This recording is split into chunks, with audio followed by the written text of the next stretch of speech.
안녕하세요. 사연 읽어주는 남녀입니다. 오늘도 와주셔서 감사드리며 그럼 오늘의 사연 바로 시작하겠습니다. 제 나이 만 40이 되고 보니 그동안 옳다고 믿었던 나의 행동들이 얼마나 부질없고 허망했는지 엄마의 죽음을 통해 알게 되었어요. 어느 누구의 희생 없이 알았더라면 좋았으련만 저의 인생에서 큰 배움은 꼭 엄마의 고통으로 인해 크게 변화하게 되었다는 사실이 슬프기만 했습니다. 언젠가 엄마에 대한 미안함과 그리움을 담담하게 말하는 날이 오길 바랍니다. 2023년 10월 추석이 지난 새벽 1시 29분 엄마의 사망 선고가 이루어졌습니다. 지방의 암센터 중환자실에서 나와 아버지 그리고 두 동생이 있는 자리에서 우리 엄마는 그렇게 하늘로 갔어요. 23년은 저에게 많은 일들이 일어났던 해였습니다. 1월에 퇴사 후 4월에는 원하던 일을 하기 위해 이직도 했거든요. 큰 어려움 없이 이직에 성공한 저는 너무 기뻤고 앞으로 제게 장밋빛 미래만 펼쳐질 거라고 생각했죠. 40살이 넘은 여자도 보란듯이 성공할 수 있다고 누구에게 보여주고 싶은 것 마냥 경주마처럼 내달렸던 것 같아요. 그래서 저의 실적 그래프는 단 한 번도 하향 곡선을 그린 적이 없었으며 의기양양했고 탄탄대로가 펼쳐질 거라는 자만심에 빠져 있었네요. 저는 매일 아이들을 등교시키고 장을 보러 나가면서 정해진 시간에 엄마와 전화 통화를 하는 습관이 있었습니다. 엄마, 밥 먹었어? 먹었지. 애들은 학교 갔니? 영희, 현이 보내고 나는 슈퍼 가서 장 보고 오는 길이지. 아빠는? 아빠는 아직 잔다. 엄마, 요즘 뭐해? 뭐 하긴 맨날 똑같지. 대구 언제 한번 안 올래? 이직한 지 얼마 안 돼서 요즘 많이 바빠. 엄마가 와서 일주일쯤 있다가 가면 안 돼? 엄마 가면 아빠 밥을 누가 해? 그냥 대충 차려 먹으면 되지. 엄마 없다고 아빠 안 굶는다. 네가 시간 될 때 애들이랑 청소방이랑 같이 와. 아빠 불편해서 안 가는 거 알면서. 그렇다고 언제까지 아빠 안 보고 살래? 답 없는 이야기 그만하자. 이제 엘리베이터 탈 거야. 매일 반복되는 지루한 이야기라고만 생각했어요. 아버지와 저는 2년 전 8월의 여름날 크게 싸운 뒤 화해를 하지 않고 있었습니다. 우리 사이에서 엄마는 언제나 그렇게 시간을 보낼 거냐며 자식인 제가 아버지한테 먼저 손을 내밀어야 한다고 이야기했지만 저는 전혀 그럴 생각이 없었어요. 그렇게 고집을 부린 데는 아버지 엄마가 어떻게 될 거라는 생각을 해보지 않았기 때문이었던 것 같습니다. 2023년 8월, 그날도 어김없이 엄마랑 전화를 하는 시간이었어요. 평소랑 다르게 엄마는 나에게 애원을 했습니다. 하지만 방학한 아이들도 제대로 챙기지 못하고 있던 제가 눈앞에 보이지도 않는 엄마가 신경 쓰일 리 만무했어요. 제게 이번 여름방학은 무조건 1등으로 마무리하겠다는 각오 때문에 아무것도 보이지 않고 들리지 않았습니다. 지금 생각해보면 참 의미 없고 부끄러운 집착이라고 생각이 되네요. 영아, 애들 방학이제? 지금 방학이지. 애들 데리고 한번 대구 와. 애들 보고 싶다. 이직한 지도 얼마 안 됐고 방학이 우리 성수기야. 내가 이번 달에 1등 하려고 엄청 애쓰고 있거든. 이거 끝나면 한번 갈게. 영아, 엄마 소원이다. 애들 보고 싶어. 한번 와, 제발. 휴, 알았어. 일정표 한번 볼게. 엄마가 애원하는 소리를 듣고 평소랑 달리 마음이 너무 불편해 막내 동생에게 전화를 했어요. 수야, 통화 되나? 왜? 엄마 요즘 어때? 괜찮아? 안 괜찮지. 엄마 밥을 못 먹어서 지금 체중 엄청 빠졌대. 그거 아직도 원인을 못 찾았어? 그런가 봐. 그래서 항암도 못하고 있잖아. 엄마가 한번 내려오라고 하던데, 네 언제 가는데? 내랑 진희 누나는 같이 간다. 다음 주에. 그럼 나도 그때 내려가야겠다. 그렇게 알고 있을게. 우리 엄마는 8년 전 10월에 혈액암 중 하나인 고륙종 판정을 받았어요. 처음에는 아버지께서 엄마가 골절을 당했다고만 했는데 얼마 뒤 기침만 해도 골절이 일어난다며 검사를 해야 한다고 하더라고요. 느낌이 이상해 제가 몇 가지를 찾아보니 엄마의 증상이 고륙종과 매우 흡사해 아버지에게 전화를 걸어 물어봤죠. 아빠, 솔직하게 말해주세요. 엄마 단순 골절 아니죠? 왜? 엄마 골절 맞다니까.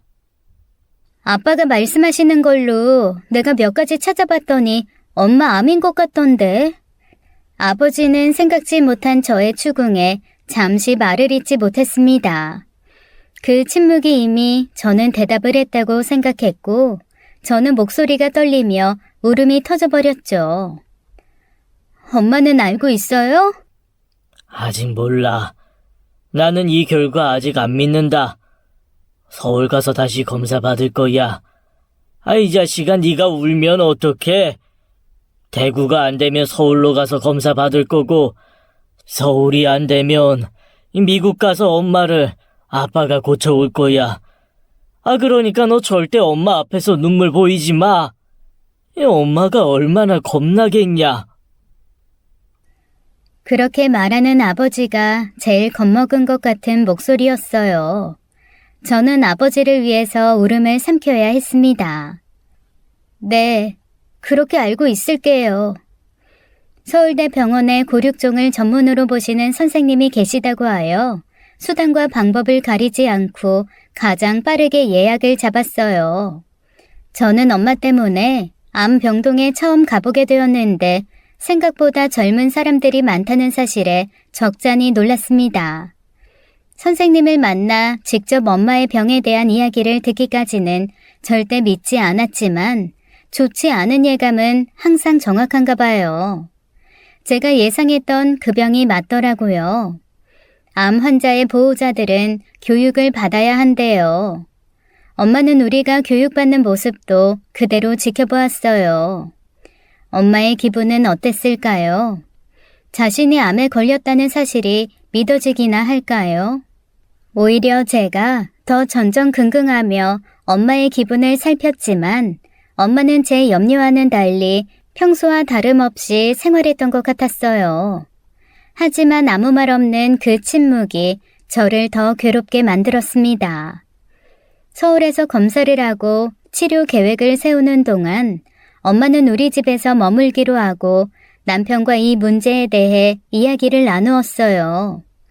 아무리 내 엄마라도 우리 집에 몇 달씩 머무르는 문제는 남편의 동의가 필요하다고 생각해서 조심스레 말을 꺼낼 수밖에 없었죠.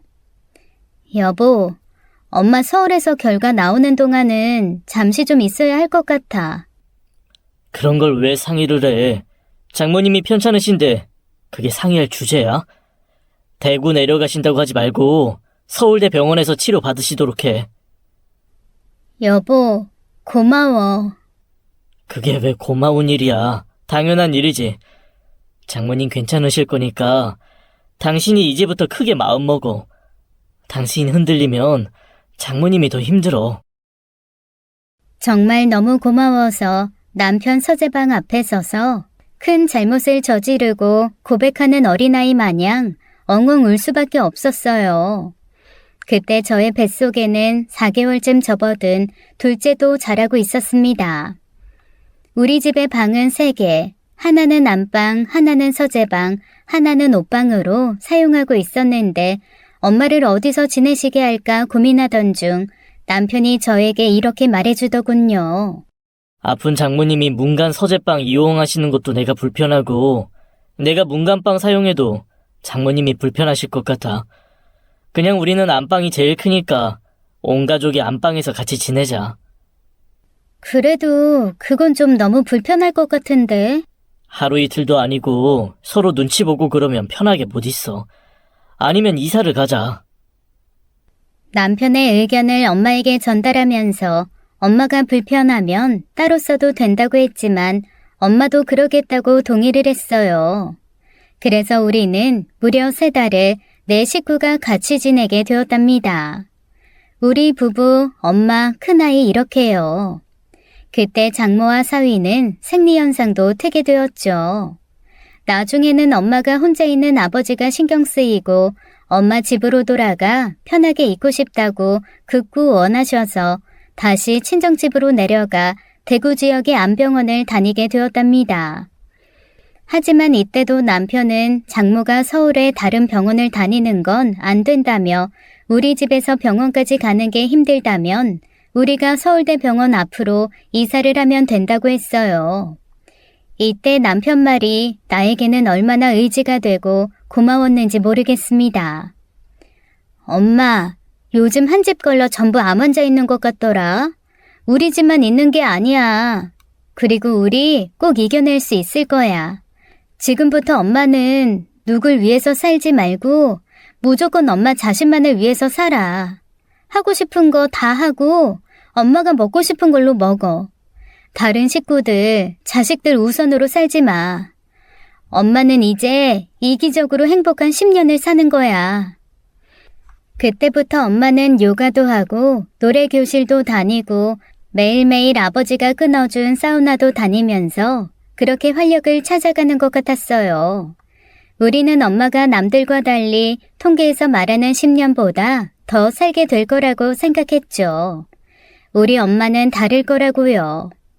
통계적으로 이 병을 갖고 있는 사람들은 10년을 사는 게 보통이라고 합니다. 합병증으로 사망하게 된다고 고칠 수 없다고 하네요. 하지만 저는 우리 엄마는 그 통계에 없을 거라고 생각했죠. 우리가 그렇게 만들어 보일 거라고 장담했습니다. 하지만 엄마의 치료는 쉽지 않았고 척추에서 골수를 채취하는 날 아빠로부터 전화가 왔어요.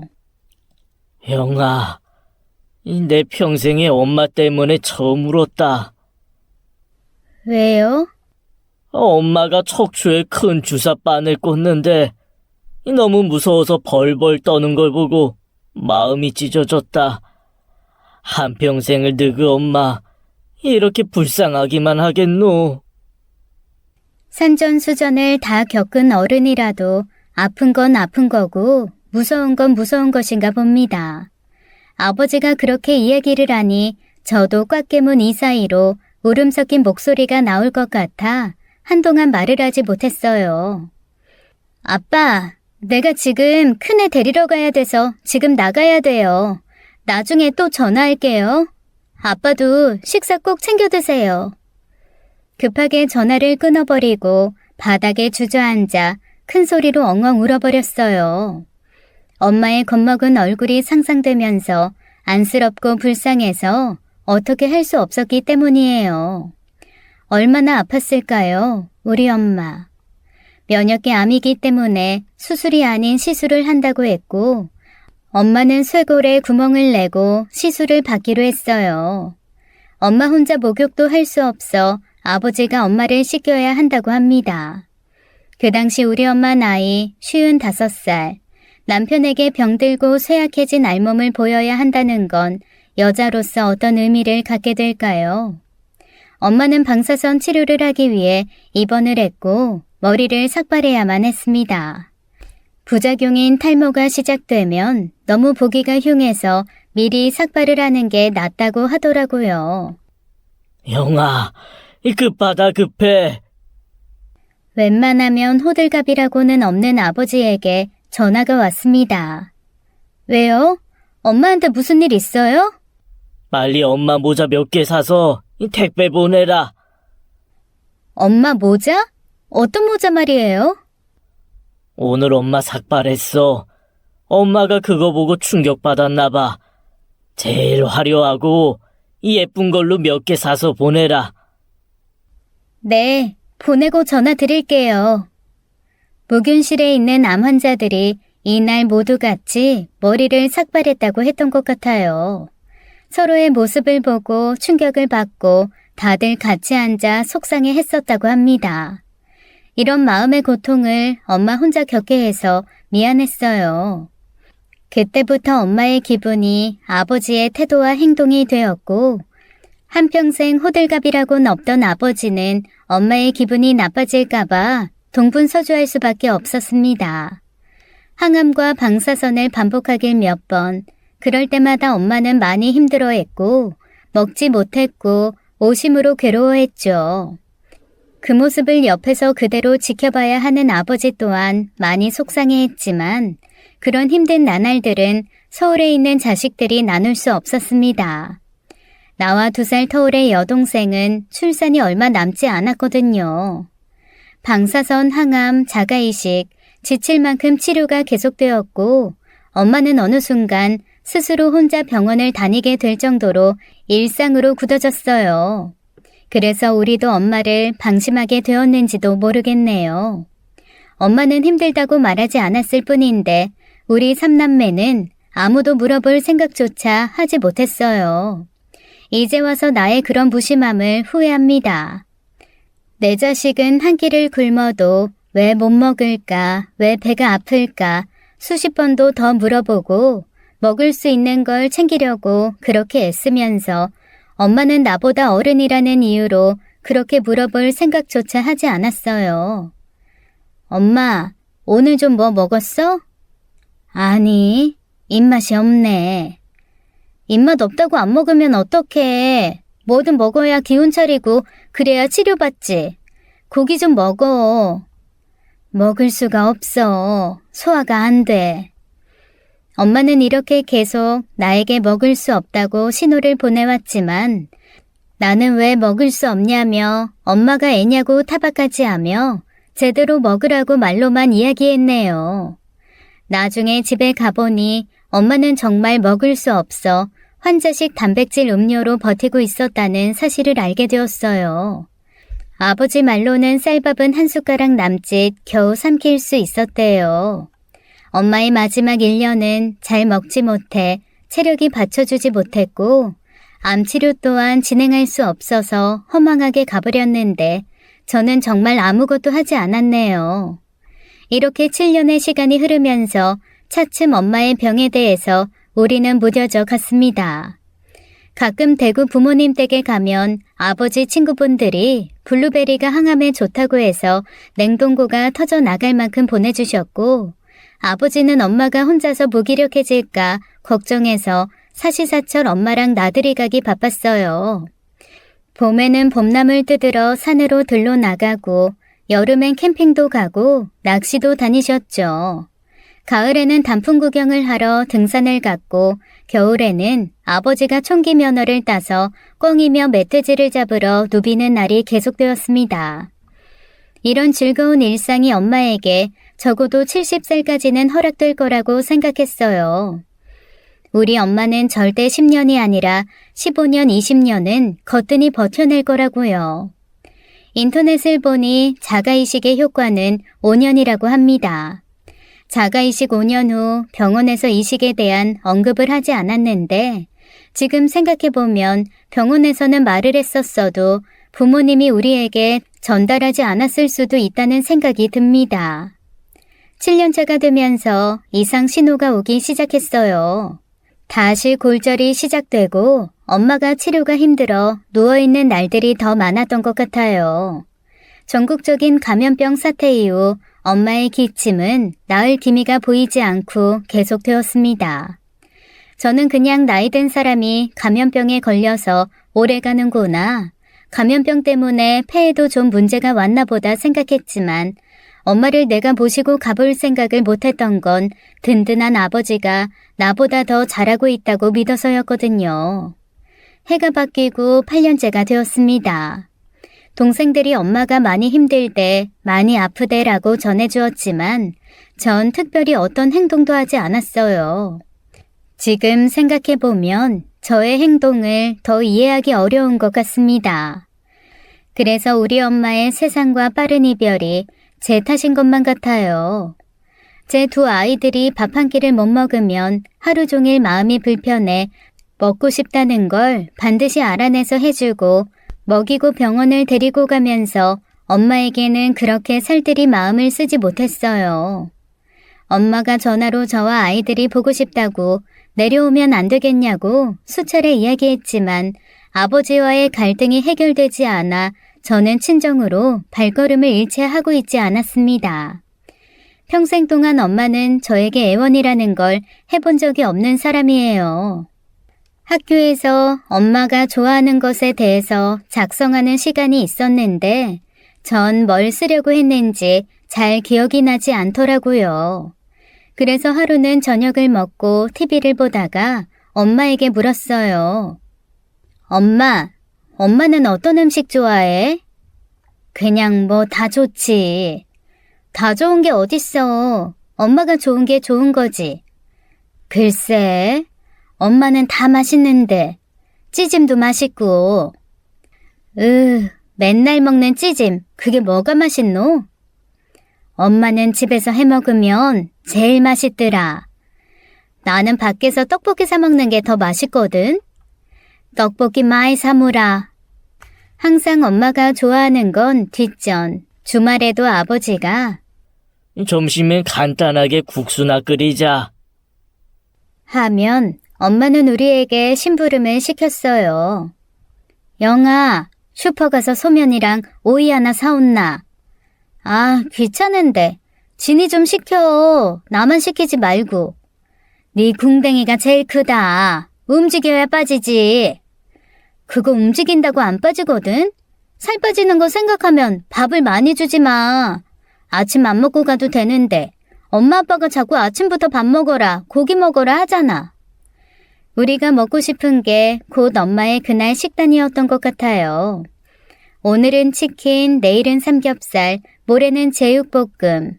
심지어 주말 아침에 제가 해물탕이 먹고 싶다고 하면 새벽 수산시장에 가서 해물탕 재료를 사와 주말 아침부터 우리 가족은 곰솥 한가득 해물탕을 끓여 먹었습니다.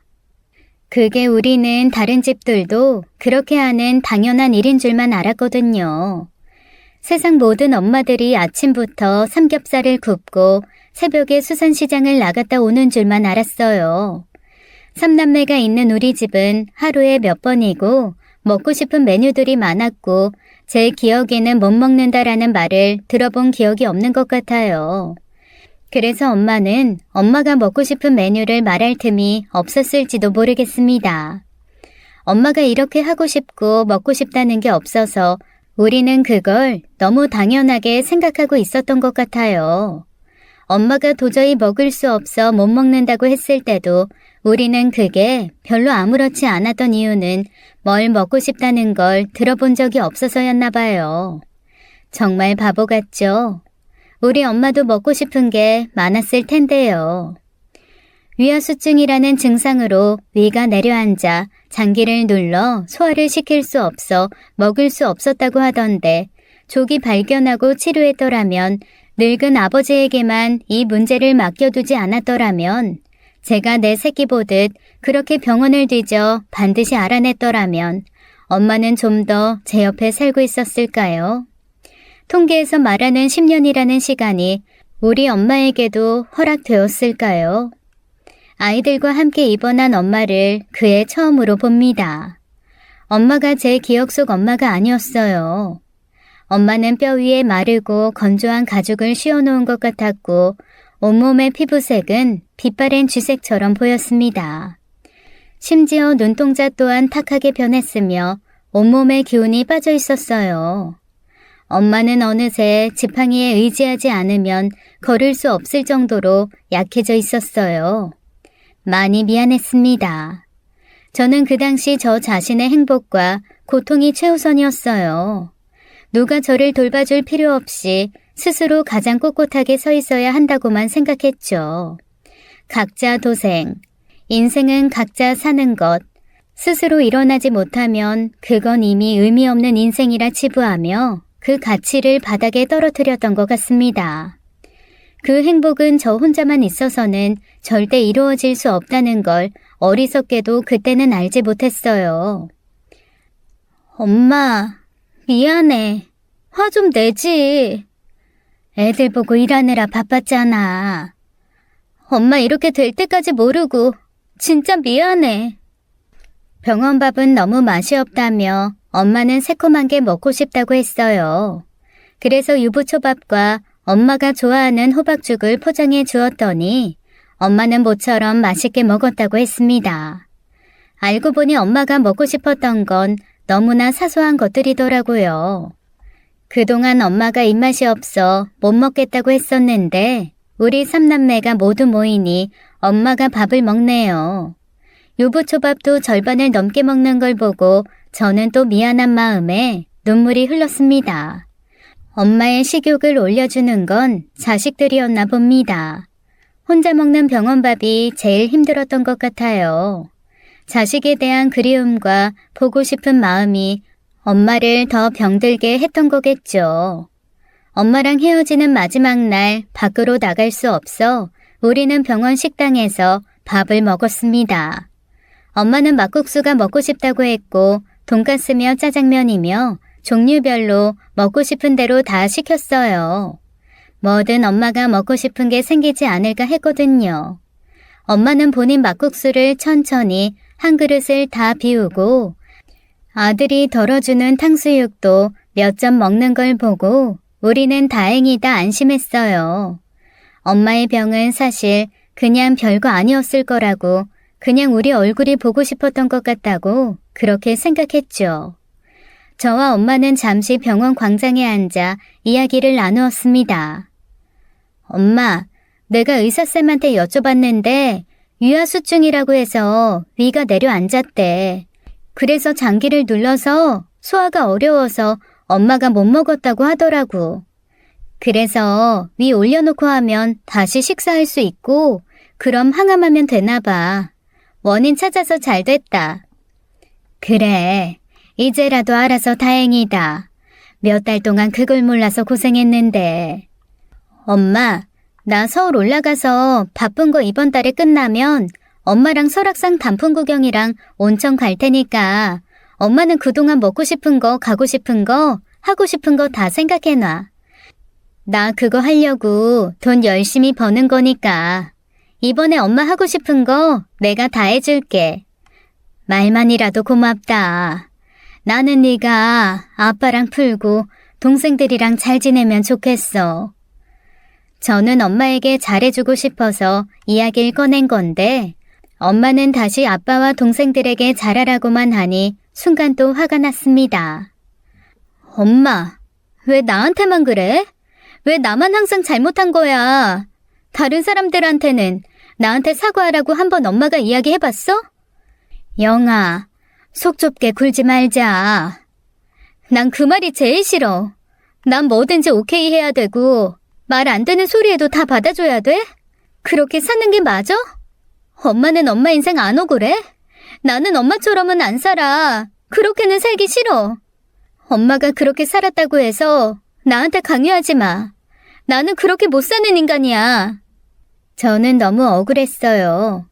이런 이야기들이 저를 더 독하게 구석으로 모는 거라고 생각했거든요.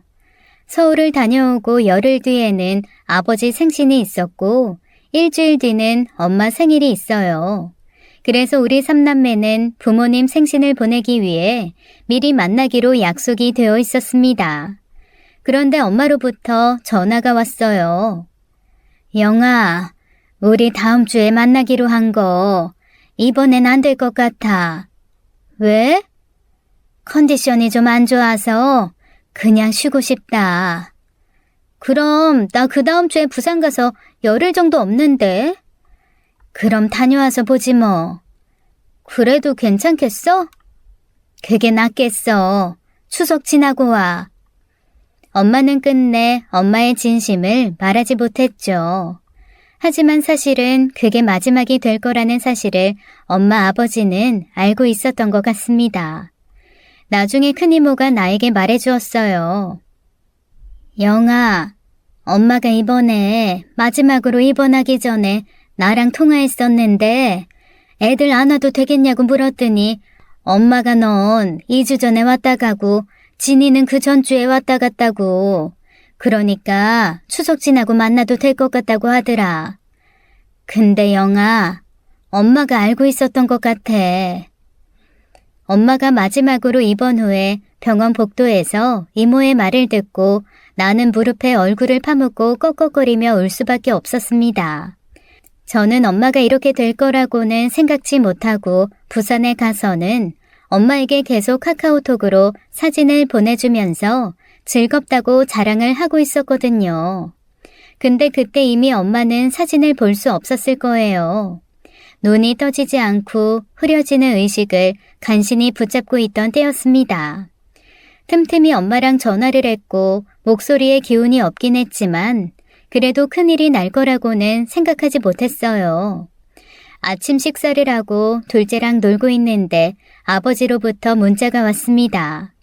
수많은 링거병을 꽂고 눈을 감아버린 엄마의 사진을 보내주셨어요. 엄마는 심장박동을 체크하기 위해서 가슴에 온갖 기계를 붙여놔 늙고 병들어 생기가 없어진 환자의 가슴이 숨김없이 바깥으로 드러나 있는 사진이었습니다. 떨리는 손으로 아버지에게 전화를 걸었어요. 아빠, 나 지금 당장 들어가야 될까요? 그래, 그래야 할 것 같다. 엄마 마지막일 것 같아. 네, 지금 바로 갈게요. 엄마한테 기다리라고 전해주세요. 꼭요. 그래, 조심해서 빨리 와. 그때부터 나는 정신없이 방까지 달려 휴식을 취하고 있는 남편을 붙잡고 흔들며 나오지 않는 목소리를 쥐어짜내가며 말을 했어요. 여보, 대구 가야 돼. 왜? 사진 봐. 알았어. 서둘러 준비해. 저는 아이들을 재촉했습니다. 엄마 버텨줘. 저는 바라고 또 바라며 대구로 향했어요. 한 걸음에 병실로 올라갔더니 저를 기다리고 있는 것은 눈을 감고 온몸에 기계를 달고 있는 가느다랗고 힘이 없이 늘어져 있는 엄마였습니다. 사진보다 더 메말라 있었어요. 엄마, 내 목소리 들려? 나 누구야? 대답해봐. 내 목소리가 차마 들리지 않을까. 내가 소리를 지르면 엄마가 깜짝 놀라서 눈을 뜨게 되지 않을까. 시끄럽다고 살살 말하라고 타박 주지 않을까 하여 목소리가 터져 나가도록 엄마 얼굴 가까이에 대고 소리를 질러봤어요. 큰딸 영희. 엄마, 나 왔어. 미안해. 가지 말라고 하지 왜 가라고 했어. 이렇게 아프면 가지 말라고 붙잡지. 왜 그랬어? 엄마를 원망했습니다. 왜 우리 엄마는 한평생 속으로 사귀고만 살았나? 왜 하고 싶고 갖고 싶고 원하는 걸 말하지 못할까? 우리도 없이 아버지랑 마지막 입원 준비를 하는 엄마의 마음은 어땠을까? 저는 미치도록 미안했고 간절함과 미안함을 담아 옆에서 계속 말을 걸었습니다. 울음 섞인 목소리로 애타게 불렀어요. 엄마, 내 목소리 들려? 제가 묻고 엄마가 답해줄까 싶어 엄마의 마른 입에 귀를 가져가 봅니다. 그럼 저의 온기가 느껴지는지 엄마는 힘없이 대답해 주었어요. 계속 말을 시키면 엄마가 저의 목소리 때문에 먼 길을 못 떠날 거라고 생각했던 것 같아요. 우리 빨리 눈 뜨자. 나도 오고 애들이랑 정서방 다 왔어. 진이네도 다 오고 수연애도 오고. 그러니까 애들 얼굴 보게 빨리 눈 떠. 간호사가 물을 주면 안 된다고 해서 엄마의 마른 입을 계속 수건으로 적셔줄 수밖에 없었습니다. 하지만 엄마는 계속 물이 마시고 싶다고 했어요. 물 한 모금 마시고 싶다는 엄마가 너무나 안타깝기만 했죠. 얼른 일어나 컵 속에 담긴 시원한 물을 벌컥벌컥 들이킬 수 있으면 얼마나 좋을까요? 엄마 미안해. 마시면 안 된대. 엄마 다 낫고 나면 뭐든 먹자. 지금 뭐가 제일 먹고 싶어? 수박. 수박? 그거 엄마 병실에서 나오면 내가 우리나라에서 제일 큰 무등산 수박으로 사올게. 그러니까 그 수박 먹게 빨리 일어나. 그게 정말 마지막인 줄만 알았더라면 그냥 수박을 사왔으면 좋았을 텐데요. 저는 다시 한번 기회가 있지 않을까 하는 기대감에 그럴 수 없었어요. 선생님이 하라는 대로만 하면 엄마가 일어날 거라고 믿었거든요. 회진 시간이 되어 담당 선생님이 오셔서 엄마에 대한 질문을 할 수 있었습니다. 선생님, 우리 엄마 지금 어때요? 사실 지금은 언제 어떻게 되든 이상한 상태가 아니에요. 가족들이 마음의 준비를 하셔야 해요. 그리고 ICU로 올라갈지 정하셨나요? 아직 못 정했습니다. 오늘 정하고 알려드릴게요. 그리고 엄마가 목이 너무 마르대요. 절대 마시면 안 되나요? 그럼 아주 소량만 흘려 넣어주세요. 네. 저는 엄마에게 드디어 물을 줄 수 있다는 기쁨에 종이컵에 물을 받아 숟가락으로 흘려 넣어주었습니다. 그 모습을 보고 간호사가 달려와 제지를 했어요. 보호자분, 어머니 물 드리면 안 돼요. 선생님께서 허락하셨는걸요? 그래요? 아마 간호사는 알고 있었겠죠. 엄마가 마지막이라 이제 치료가 무의미하고 물이건 뭐건 간에 엄마에게 마지막 소원을 들어준 것이라는 걸요. 저는 엄마가 물을 마셔도 된다는 사실에 신나 있었을 뿐 그게 무얼 의미하는지 몰랐습니다. 저는 기적을 꿈꿨습니다. 기적의 경험을 이야기하는 사람들이 많았기 때문에 그 기적은 저에게도 우리에게도 일어날 수 있다고 믿었어요. 우리 가족들이 엄마를 지켜봐주고 있다면 엄마는 삶의 의지를 놓지 않을 것이고 다시 눈을 뜰 것이며 우리는 이번 일을 나중에 큰 고비를 넘긴 일로 기억하고 있을 거라고 기대했어요. 지금은 힘든 터널을 지나고 있을 뿐이니 우리가 포기하지 않으면 엄마는 절대 우리 곁을 떠나지 않을 거라고 굳게 믿었습니다. 엄마가 다시 입원했다는 소식에 외가 식구들이 모두 찾아왔어요. 아이고 미화야, 왜 다시 누워있노? 언제 일어나려고 다시 누웠어? 눈 좀 떠봐. 내 목소리 들려? 엄마가 물 먹고 싶대. 제가 엄마 링거 꽂힌 팔을 건드리지 않고 물을 먹이려고 엉거주춤 어설프게 하는 걸 본 이모가 도와주었습니다. 미화야, 안 되겠다. 영희가 하고 싶어 해도 해본 적이 없으니 영희 혼자 못해. 내가 니를 볼게. 그 소리를 들은 엄마가 고개를 흔들어 거절했어요. 엄마, 어설퍼도 내가 해줄까? 나하고 진이가 할까? 그 소리를 듣고 고개를 힘없이 위아래로 움직였습니다. 엄마가 그렇게 자신의 의견을 표현한다는 것에 저는 기뻤어요. 아직 정신이 있다는 거니까요. 그래, 엄마, 내가 할게. 진이랑 내가 엄마 끝까지 볼게. 저는 엄마가 바라는 대로 해줄 거라고 엄마가 듣도록 아주 크고 씩씩하게 대답했죠. 엄마가 듣고 있으니까요. 제 목소리를 엄마가 알고 있잖아요. 엄마가 딸들이랑 있고 싶은갑다. 네가 못할 것 같아서 내가 해주고 싶은데 엄마가 니를 원하네. 응, 이모 마음만 받을게. 이건 나하고 진이가 할 일이야. 그래, 네가 고생해야겠다. 고생 아니야. 지금까지 엄마한테 못했잖아. 내가 평생 이렇게 해도 괜찮으니까 엄마가 우리 옆에서 있어주면 좋겠어. 이모들이 가고 난 뒤 전 엄마의 손을 잡고 말했습니다. 엄마, 내가 엄마한테 하나 다짐할게. 아빠한테 미안하다고 하고 진이랑 화해할게. 그래서 엄마랑 같이 여행 가자. 우리 다 같이. 엄마 좋지? 잠시 뒤 간호사가 들어왔습니다. 여기는 보호자 한 분만 남을 수 있어요. 누가 어머니 봐드릴 거예요? 선생님, 너무 죄송한데요. 우리 엄마 제가 꼭 봐주고 싶어요. 근데 저는 병간호라는 걸 해본 적이 없어요. 나 때문에 우리 엄마 더 힘들면 안 되잖아요. 나하고 내 동생 이렇게 둘이 엄마 돌볼 수 있도록 해주시면 안 될까요? 다른 보호자들 눈에 띄지 않게 병실 안에만 있을 테니 제발 동생이랑 둘이서 엄마 챙길 수 있도록 해주세요. 부탁합니다. 저는 두 손 모아 간호사에게 간절히 빌었어요.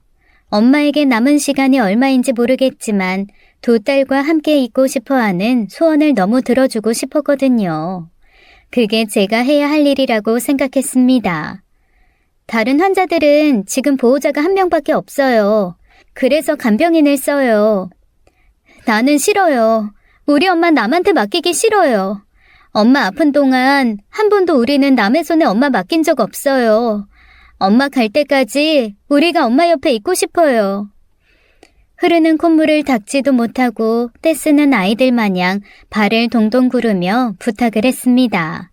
그 모습에 겨우 허락을 받아 그때부터 여동생과 저는 둘이 번갈아 보호자 침대에 기대 눈을 붙이기도 하고 엄마가 못 씻어 찝찝해하지 않도록 물수건으로 온몸을 닦아주길 반복했어요. 마지막까지 청각은 남아있다고 했던가요? 그래서 우리는 엄마가 평소에 좋아했던 트로트도 들려주고요. 손자들이 깔깔거리고 웃는 동영상도 들려주었어요. 그 동영상 속의 손자들 웃음소리에 엄마가 반응을 합니다. 진아, 엄마 심박수도 올라가고 산소 포화도도 올라갔어. 애들 목소리 듣더니 엄마가 반응했어. 그럼 엄마 안 심심하게 계속 다른 거 들려주자. 우리는 좋은 신호라고 생각하고 엄마랑 계속 말을 하고 귀에 다양한 소리를 들려주기 시작했습니다. 특히 엄마는 손주들 노는 소리에 반응을 했어요. 하지만 밤이 되고 새벽이 되면 다시 나빠졌습니다. 몸을 이리 돌리면 산소 포화도가 떨어지고 다른 방향으로 돌리면 열이 나길 반복했죠. 그럼 다시 엄마의 옷을 벗기고 동생과 물수건으로 내내 닦아서 열을 내렸어요. 갑자기 기계에서 경고음이 들리고 간호사들이 들어옵니다. 조치를 해도 쉽게 달라지지 않는 엄마를 보며 우리에게 말했어요. 가족들 오시라고 해주세요. 어머니랑 인사하시게요. 우리는 그 소리에 울며 불며 아버지한테 전화를 했죠. 아빠, 병원에서 빨리 오래요. 다 오래요. 전화를 끊고 엄마의 손을 붙잡고 말했습니다. 엄마, 힘내. 지금은 안 돼. 지금은 못 가. 아직 아빠 안 왔어. 그러니까 못 가. 안 돼. 엄마, 할 수 있지? 우리 엄마 지금처럼 또 버틸 수 있지? 아빠 오고 있대. 애들도 다 오고 있어. 그러니까 조금만 더 힘내자. 엄마의 병실로 가족들이 다 들어왔어요. 이봐, 아이 눈 좀 떠봐. 응? 여보, 내 목소리 안 들려. 들리면 눈 좀 떠봐. 가족들이 애처롭게 엄마를 불렀습니다. 고만고만한 손주들 넷. 우리 엄마는 아들을 못 낳는다고 지독하게 구박을 받았는데 어렵사리 낳은 넷째가 지금의 막내 동생입니다. 그 시절이 그랬던 것처럼 원래 셋째가 아들이 아니라는 이유로 세상 빛을 보지 못했어요. 그래서 엄마한테 가장 소중한 사람은 아들인 막내라고 생각했었죠. 그걸 우리가 보상이라도 해주듯 저와 내 여동생은 각자 아들만 둘씩, 그러니까 무려 넷이나 손자만 낳았습니다. 우리가 넷을 그렇게 아들만 낳았을 때 부모님은 이제 아들은 그만 있어도 되겠다며 크게 웃으셨던 기억이 납니다. 이제 엄마의 귀한 아들이 손녀를 뱃속에 품고 있었어요. 엄마, 이제 손녀 나와도 되지? 아들 소원은 우리 딸들이 다 풀었지? 저는 엄마를 보며 생각합니다. 아이들이 병실에 있을 수 없어 나머지 가족들은 복도에서 대기를 하고 다시 나와 여동생이 남았어요. 시간이 더디게 흘렀으면 했습니다. 1분 1초. 나는 평생 이 병실에서 엄마 얼굴만 마주보고 살아도 되니 엄마가 이야기는 못해도 대답만 할 수 있을 정도만 되어도 좋으니 아직은 데려가지 말아달라고 허공에 빌었습니다. 아빠, 엄마, 누구? 아빠, 엄마 아들 불러줘? 엄마는 고개를 저었습니다. 아빠? 아빠라는 질문에 겨우 고개를 끄덕였습니다. 아빠, 엄마가 아빠 찾아요. 빨리 들어가 보세요. 엄마의 마지막은 엄마가 가장 힘들게 낳은 아들이 아니었어요. 평생을 지지고 볶고 싸우며 살부비고 산 남편이었나 봐요. 여보, 나 불렀다며? 아이, 눈 좀 떠봐. 엄마의 두 손을 아빠가 잡고 흔들어요. 엄마는 힘없이 가느다랗게 마지막 힘을 내어 눈을 뜨려고 애썼죠. 고마워. 고마우면 눈 감지 말고 떠. 뜨고 이야기를 해줘. 아버지는 흐느껴 우셨고 이 말이 엄마의 마지막 말이었습니다. 엄마는 꼭 아버지에게 엄마의 진심을 전하고 싶었을 거예요. 그렇게 가기 마지막 1년 하루가 멀다 하고 병원을 오가니 엄마가 아버지에게 너무 미안해 얼굴 보기가 힘들다고도 했었거든요. 그날 아침 엄마는 완전히 의식을 잃었으며 눈을 뜨지도 못했고 대답을 하지 못하는 상태가 되었습니다. 선생님이 엄마의 연명치료를 결정하라고 하셨지만 사실 엄마는 이미 손 쓸 수 없는 상태라고 이야기하시더군요. 전적으로 환자 보호자에게 선택 기회를 줄 뿐 엄마는 더 이상은 힘들다고요. 우리는 복도에 나가 온 가족이 모여 회의를 했습니다. 엄마 많이 고생했다. 많이 아팠어. 그만 아프게 하고 싶다. 저와 동생들은 말을 잇지 못했고 아버지는 엄마를 아프지 않게 보내주는 게 맞을 것 같다고 했어요. 심폐소생술을 하게 되면 약해진 엄마의 뼈가 유리 파편처럼 부서져 온 장기를 뚫어 고통 속에 겨우 숨만 붙여놓으면 엄마가 더 아프다면서요. 저는 홀로 다시 병실로 들어가 엄마에게 물어보았습니다. 엄마, ICU 올라가면 많이 힘들고 아프대. 그래도 엄마 해보고 싶어? 저는 다시 울음이 터졌어요. 엄마, 살고 싶지? 우리 엄마 더 살고 싶지? 엄마는 살고 싶다고 아직 가고 싶지 않다고 했습니다. 마지막 입원 전 아버지와 그런 이야기를 나누었다고 아버지가 말씀하셨어요. 연명치료에 대해서 엄마는 어떻게 하고 싶냐고 이야기를 나누었대요. 아버지는 본인이 그런 상황이 되면 연명치료는 하고 싶지 않으니 연명치료 거부 의사를 밝혔다고 했지만 엄마는 대답을 하지 않았대요. 저는 복도로 나와 가족들에게 눈물을 훔치며 말했습니다.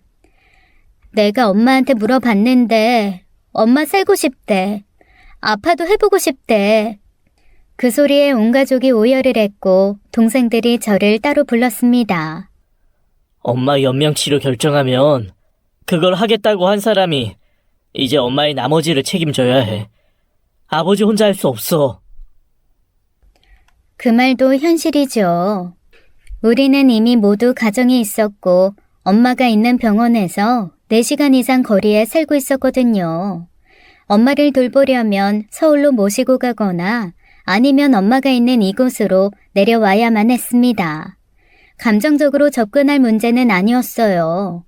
엄마를 모시고 가든 우리가 내려오든 배우자 상의 없이 독단적으로 결정할 사안은 아니니까요. 나는 그래. 나는 자식도 아니고 삼자지만 내 의견을 이야기하고 싶어. 아버지가 돌아가셨을 때 난 손을 쓸 수가 없었어. 지금도 그게 가장 후회가 돼. 그래서 나는 장모님 숨이 붙어있기만 한다면 무조건 뭐든 해야 한다고 생각해. 여보, 머리로 그거 모르는 사람 없어. 하지만 모든 생활 포기하고 엄마 하나만을 위해서 매달린다는 건 불가능해. 이제 아빠한테 짐을 지울 수도 없고 말이야. 엄마 연명치료 결정하면 그건 결정한 사람이 맡아야 돼. 장인어른이 힘들까봐 걱정인 거야? 지금 가장 힘든 사람은 장모님이야. 장인어른이 돌보는 게 힘들다고 아직 살아계신 장모님을 포기할 순 없어. 헬기로 이송할 수 있는 건강 상태만 되면 내가 서울로 장모님 모시고 가. 내가 장모님 돌볼 테니까 나머지 가족들은 연명치료 동의만 해. 남편이 나서서 장모를 보겠다고 하니 아버지가 사위를 안고 미안하다고 고맙다고 울먹이셨어요. 사실은 엄마가 떠나는 게 너무 무섭지만 너희들이 힘들까봐 말하지 못했는데 엄마를 보내는 걸 반대하는 사람이 있으니 고맙다고, 그래서 엄마를 다시 ICU에 올려서 치료받자며 속내를 보이셨죠.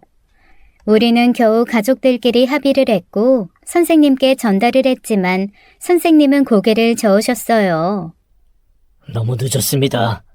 올라가도 할 수 있는 게 아무것도 없어요. 산소 호흡기 통해 인공적인 숨쉬기 말고는 할 수 있는 게 없어요. 청천벽력 같은 소리였습니다. 이미 선생님께 답은 정해져 있었던 거니까요. 우리의 선택이 너무 늦었다고 말씀하시네요. 모든 희망을 잃은 채 병실에 동생과 둘이 남아서 엄마를 지그시 바라봅니다. 진아, 이제 엄마 소변이 안 나와. 소변 주머니가 갈색이 됐네. 우리 엄마 얼마나 배가 아플까? 간호사실로 가서 선생님을 붙잡고 물었어요. 우리 엄마 소변을 못 봐요. 갈색이에요. 배가 너무 아플 것 같아요. 소변이 시원하게 나오는 방법 좀 없을까요? 장기들이 다 망가져서 기능을 못해서 그래요. 소변을 보자고 약을 또 쓰면 다른 장기들이 버티지 못하고요. 저는 서서 우는 것 외에 아무것도 할 수가 없었어요. 아무것도 해줄 수 없는 무력감에 눈물만 흘렸습니다. 선생님 바짓가랑이라도 붙잡고 싶었지만 오늘은 명절이라 아마 회지는 따로 없을 것 같다는 이야기를 듣고 저와 동생은 엄마의 손만 붙잡고 있었습니다. 우리를 느끼면 엄마가 조금 더 버틸지도 몰라서요. 얼마의 시간이 흘렀을까 갑자기 문이 열리며 담당 주치의 선생님이 오셨고 우리는 깜짝 놀랐습니다. 선생님은 엄마의 눈을 뜨게 해서 반응을 보시더니 엄마 위로 올립시다. 내가 최선을 다해볼게요. 정말요? 엄마가 아직 눈에 반응을 해요. 올라갑시다.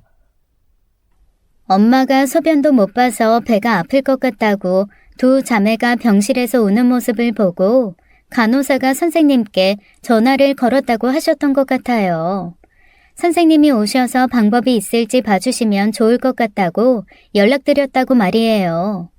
저는 다시 아버지에게 전화를 걸어 선생님의 말씀을 전달했더니 아버지는 너무 기뻐하시더라고요. 아마 우리보다 아버지가 제일 좋아하셨던 것 같습니다. 우리는 다시 태어난 것처럼 너무 좋아하며 ICU로 이동을 하며 희망찬 이야기를 나누었어요. 나는 엄마가 병실에서 누워있기만 해도 좋아. 말 못해도 괜찮아. 눈 뜨고 우리를 알아보기만 하면 나는 바랄 게 없어. 우리 다 모인 거 엄마가 한 번만 볼 수 있는 희망만 있다면 난 다 할 거야. 기대에 부풀어 좋아했습니다. 엄마가 내 옆에 있을 수만 있다면 평생을 병간호하고 살아도 괜찮다. 근데 이 엄마 없는 세상이 너무 무서워서 견딜 수가 없어. 엄마 없는 아버지는 이렇게 약했구나 하는 생각이 들면서 아버지가 달리 보이기 시작했습니다. 엄마가 아프기 시작하고 지금까지 8년 동안 남의 손에 엄마를 맡긴 적이 없는 아버지였거든요.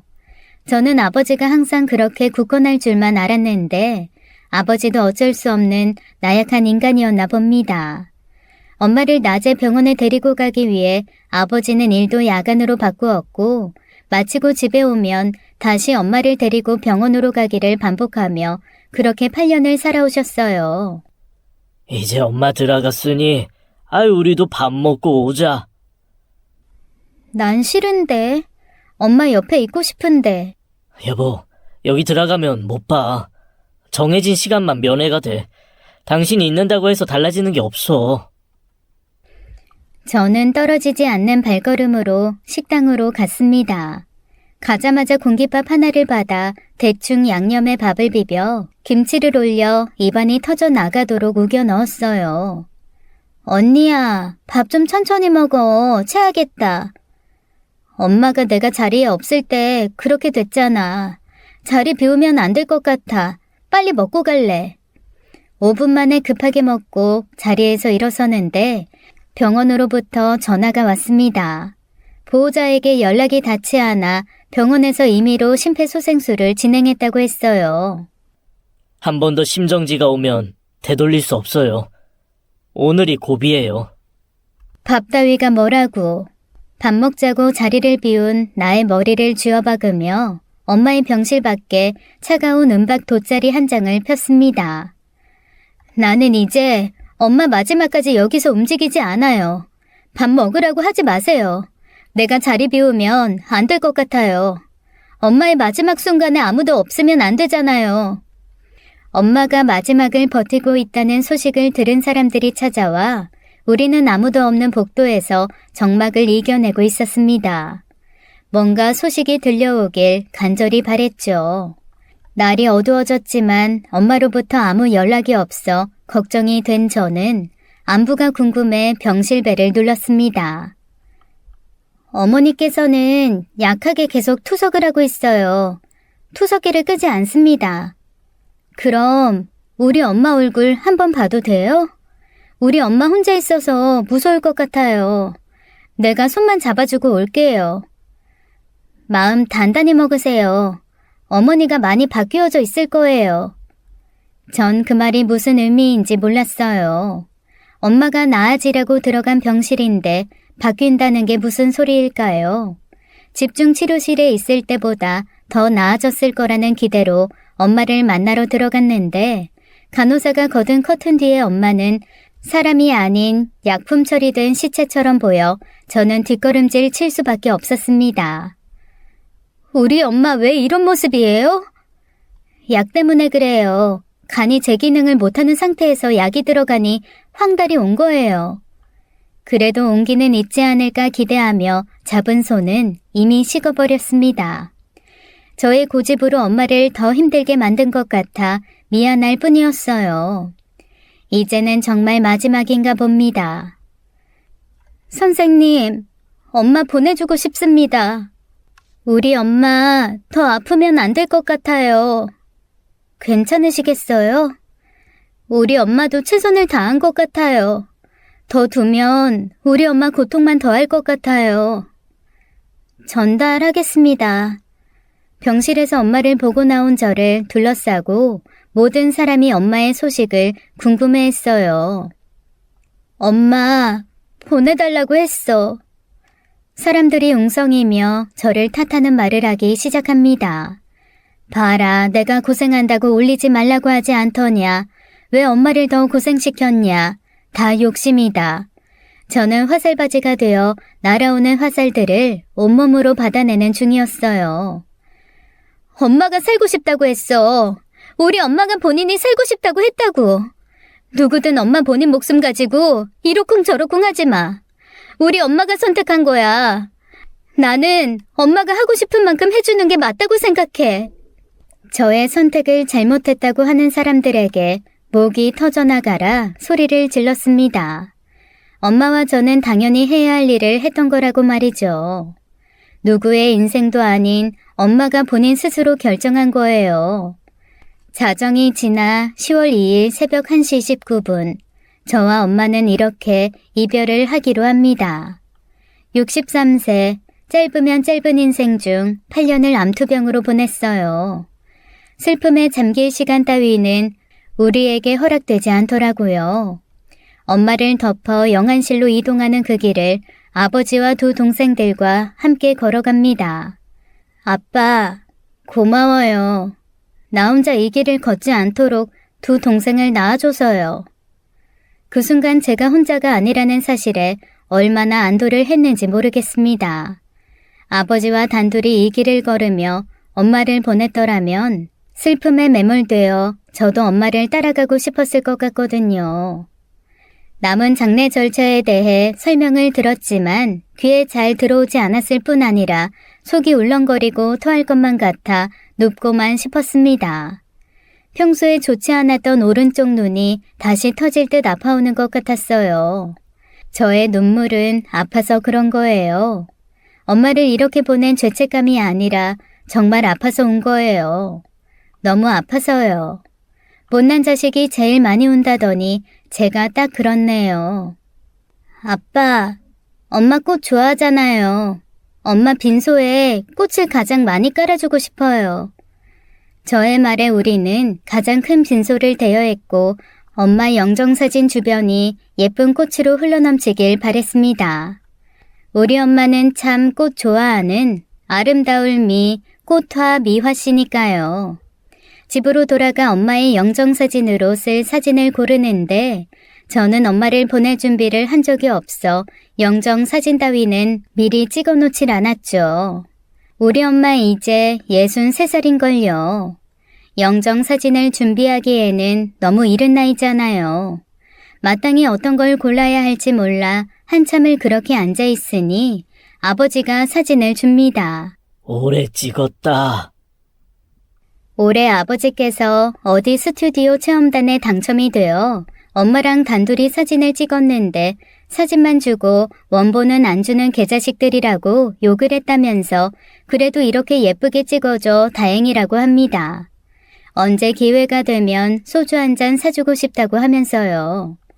영정사진으로 쓰기에는 우리 엄마는 너무 밝게 웃고 있네요. 눈은 반달이고요.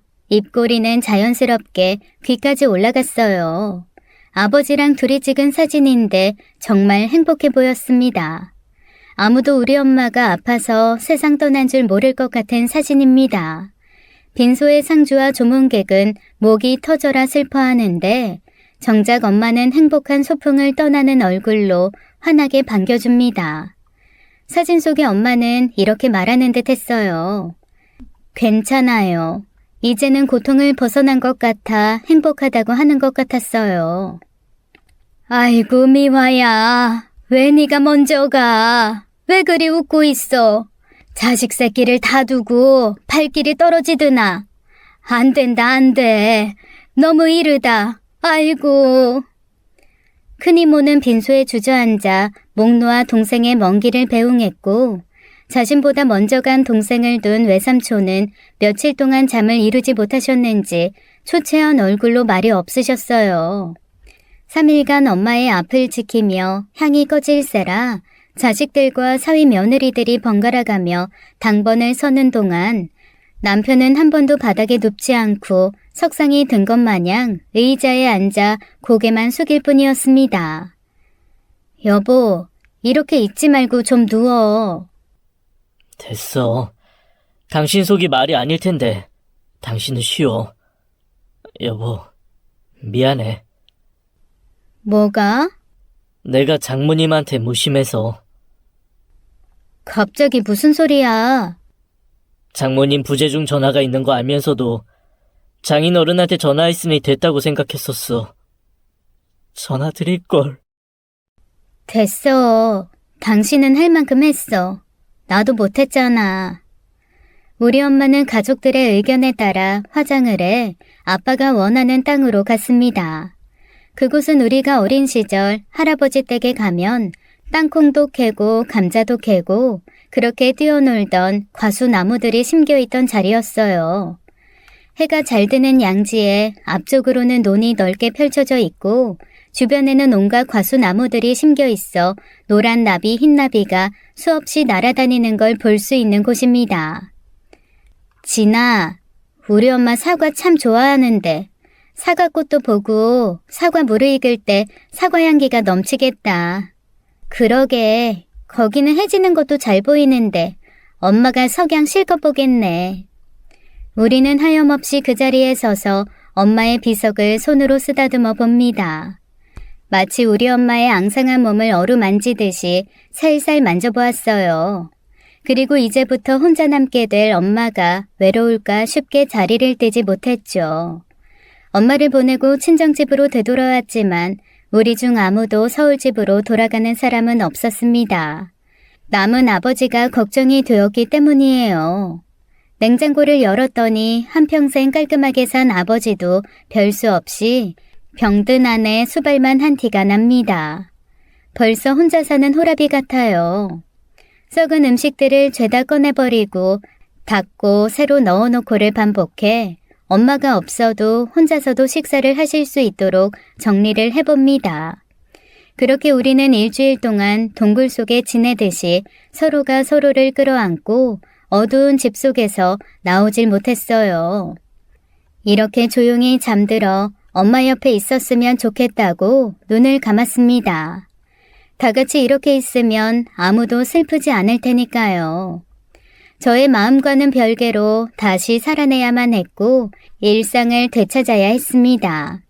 하지만 되돌아가기에는 너무 빨랐나 봐요. 어디 단단히 고장이 난 사람처럼 매일 술에 취한 것 같이 멍한 상태로 겨우 앉아 있을 수 있었고 눈만 감으면 꿈인지 생시인지 모를 상태가 되어 혼란스럽기만 했습니다. 그럴 때 동생에게 전화를 해 엄마가 지금 없는 게 맞냐고 몇 번이나 되물었어요. 진아, 나 오늘 꿈을 꿨는데 엄마가 하얀 병실에서 밝은 애를 등지고 앉아서 곱게 화장을 했더라. 엄마가 예쁜 립스틱도 칠하고 얼굴도 살이 올라왔어. 그리고 엄마 나이가 37이야. 왜 37이냐고? 내 기억 속에 엄마랑 가장 행복했던 시간이 생각해보니 내가 중학교 때였나 봐. 학교 마치면 교문에서 기다리는 엄마랑 즉석 떡볶이 사 먹고 빙수 사 먹으면서 집까지 걸어오던 그 시절. 내가 엄마한테 엄마 이제 괜찮아? 라고 물었더니 엄마가 응, 괜찮아. 이제 우리 집으로 가자. 짐 다 쌌다고 하길래 내가 엄마 손잡고 다행이다, 다행이야. 나는 우리 엄마가 어떻게 되는 줄 알았는데 그게 꿈이었나 봐 하고 깼잖아. 엄마가 없는 지금이 꿈인 줄 알았어. 나는 한동안 이렇게 꿈과 현실을 구분하지 못한 채 주변 사람들에게 엄마의 부재를 물어봤고 확인하고서야 시장에서 엄마 손을 놓친 아이 마냥 엄마 어디 갔어? 나 여기 있어. 빨리 데리러 와. 숨어서 지켜보지 말고 빨리 나오란 말이야. 하고 거실 바닥을 기어다니며 온종일 몸부림을 쳤어요. 삼남매가 눈에 밟혀서 엄마가 먼 길 떠나지 못하고 우리들 주변에 맴돌기만을 바랬습니다. 카카오톡에서 엄마를 아직 지우지 못했어요. 엄마가 없어도 엄마가 있는 것 같이 느끼고 싶었거든요. 나는 엄마가 없는 게 아니라 엄마랑 싸워서 잠시 말을 안 할 뿐이야. 언젠가 다시 엄마한테 그때 미안했다며 못 이긴 척 다시 수다 떠는 날이 올 것만 같아요. 알고 있습니다. 엄마를 위한다면 다시 정신 차리고 일어나 홀로 계신 아버지를 챙기고 내가 가족들과 사랑하며 살아야 한다는 것을요. 손에 꽉 쥐고 못 놓았던 일을 정리하기로 합니다. 회사에 퇴사 의사를 밝혔지만 잠시 쉬고 다시 복직을 하라고 했어요. 하지만 저는 더 이상 일이 중요하지 않게 되었습니다. 저의 가족들이 저의 부재를 느끼게 하고 싶지 않으니까요. 반드시 내 자신이 아니라 누구의 엄마, 누구의 자식도 괜찮은 것 같습니다. 2024년 3월 12일 회사 생활 마지막 날. 의외로 홀가분했어요. 이제 매일 백팩을 메고 나는 두 아이들이 하교하는 교문 앞을 기다립니다. 내 엄마가 교문 앞에서 나를 기다렸던 것처럼 나도 그렇게 하렵니다. 이제부터 나는 아이들에게 추억 적금을 쌓을 거니까요. 엄마를 보내고서야 지난날의 나의 아집을 후회하는 딸의 이야기입니다. 사랑합니다. 나의 엄마. 지금까지 사연 읽어주는 남녀였습니다. 끝까지 시청해주신 여러분 감사드리며 저희는 다음 사연으로 돌아올게요. 감사합니다.